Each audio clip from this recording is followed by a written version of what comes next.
بسم اللہ الرحمن الرحیم۔ ناظرین، آج دوسرا ولاگ حج کے مہینے میں حج و عمرہ کی جمع کرنے کے احکام، پیج ہے 482۔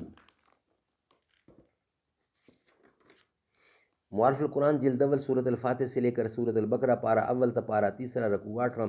رائٹر حضرت مولانا مفتی محمد شفیع صاحب رحمۃ اللہ علیہ، مفتی اعظم پاکستان۔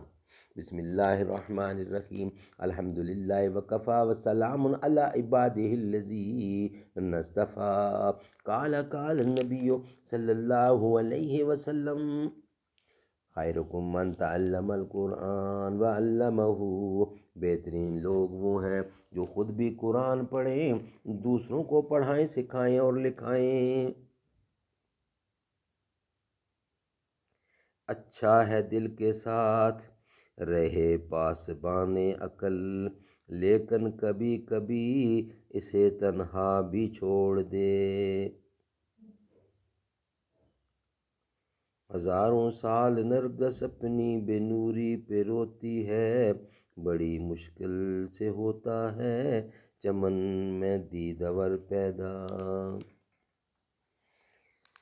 حج کے مہینوں میں حج عمرہ کو جمع کرنے کا حکم اسلام سے پہلے عرب اہل جاہلیت کا خیال تھا کہ جب حج کے مہینے شروع ہو جائیں، یعنی ماہ شوال شروع ہو جائے، تو ان ایام میں حج و عمرہ کا جمع کرنا سخت گناہ ہے۔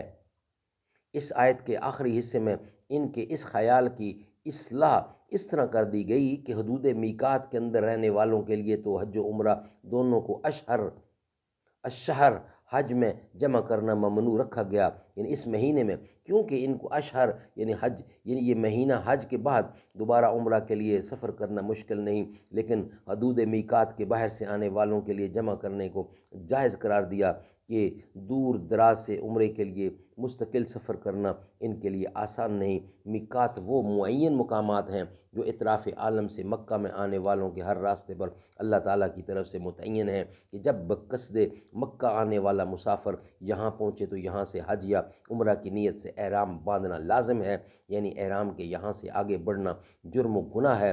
لمن لم یکن اہلہ حاضر المسجد الحرام کا یہی مفہوم ہے کہ جس شخص کے اہل و عیال مسجد حرام کے قریب و جوار یعنی حدود میقات کے اندر نہیں رہتے، مقصد یہ ہے کہ اس کا وطن حدود میقات کے اندر نہیں ہے، اس کے لیے حج و عمرہ کو اشہر حج یعنی حج کا مہینہ میں جمع کرنا جائز ہے۔ ویلاگ نمبر 3 انشاءاللہ اس کے بعد ذکر ہوگا۔ بھائی بھتیجے بیٹے لٹا کر بھی دیکھے، دین نبی کی لاج بچائی حسین نے۔ اب حشر تک نہ سر کو اٹھا پائے گا یزید، کربل میں ایسی دھوم چٹائی حسین نے۔ اہل یزید مر کے زمین بوس ہو گئے، اہل یزید مر کے زمین بوس ہو گئے، شمشیر حیدری جو چلائی حسین نے، بجھنے لگی تھی ظالم کی آندھی سے شمع دین، لو اس کی اپنے خون سے بڑھائی حسین نے۔